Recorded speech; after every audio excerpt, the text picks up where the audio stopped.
Plant FAQs, Cephalocereus senilis, Old Man Cactus. As someone deeply passionate about succulents and cacti, I've had my share of experiences with the Cephalocereus senilis, often known as the Old Man Cactus, due to its distinctive white, hairy spines. If you're considering adding this unique plant to your collection or simply want to know more, you've come to the right place. Here are some frequently asked questions about Cephalocereus senilis that I've encountered. What is Cephalocereus senilis? Cephalocereus senilis is a striking cactus belonging to the Cactaceae family, native to Mexico. It is known for its tall, columnar shape and its long, white, woolly spines that resemble the hair of an old man. This cactus can grow up to 15 feet in height in its natural habitat, but it generally stays much smaller when grown indoors or in pots. The unique appearance of the Cephalocereus senilis makes it a popular choice for cactus enthusiasts looking to add something unusual to their collection. How to care for Cephalocereus senilis. Caring for Cephalocereus senilis is relatively straightforward, but it does require some specific considerations. It thrives in bright, indirect light and prefers a well-draining soil mix. I recommend using a cactus mix or adding sand and perlite to your regular potting soil. Watering should be done sparingly, allowing the soil to dry out completely between waterings. Overwatering is a common issue with cacti and can lead to root rot, so it's better to err on the side of caution. Can you grow Cephalocereus senilis indoors? Yes, Cephalocereus senilis can be grown indoors, provided it receives sufficient light. Place it in a south-facing window or under a grow light if natural light is insufficient.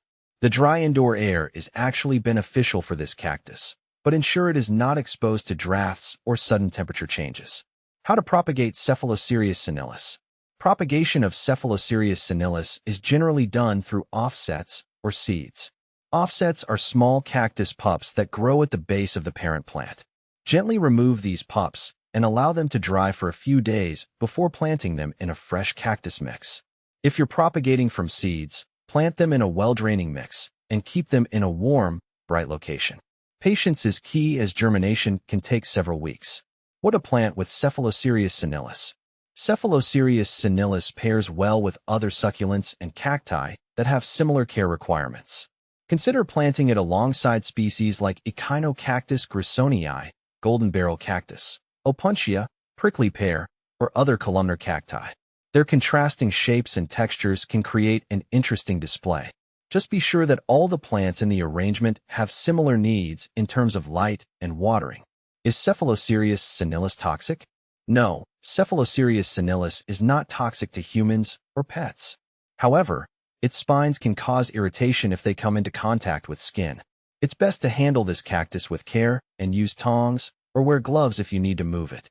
Can I brush Cephalocereus senilis? Brushing Cephalocereus senilis is generally not recommended. The plant spines are delicate and can be easily damaged. Additionally, brushing can cause the spines to become dislodged, which might affect the cactus's appearance and health. If you need to clean dust from the plant, use a soft brush or a gentle blast of air from a canister. Do Cephalocereus senilis hurt? The spines of Cephalocereus senilis are not particularly sharp, but they can cause minor irritation if they come into contact with your skin. While not painful, the irritation might be uncomfortable. It's wise to handle this cactus carefully to avoid any potential discomfort. Cephalocereus senilis versus Espistoa launata. Cephalocereus senilis and Espistoa launata are often confused due to their similar woolly appearance. Both cacti have long, white spines, but there are some differences. Cephalocereus senilis tends to grow taller and has a more columnar shape, whereas Espistoa launata is usually shorter and has a more rounded form. The wool on Espistoa launata is also denser and softer compared to the longer, more sparse wool of Cephalocereus senilis. Common problems with Cephalocereus senilis. One common issue with Cephalocereus senilis is root rot, often caused by overwatering. Ensure the plant is in a well-draining soil mix and avoid watering too frequently. Another issue can be sunburn, especially if the plant is suddenly exposed to direct sunlight after being in low light conditions. Gradually acclimate the plant to new lighting conditions to prevent damage.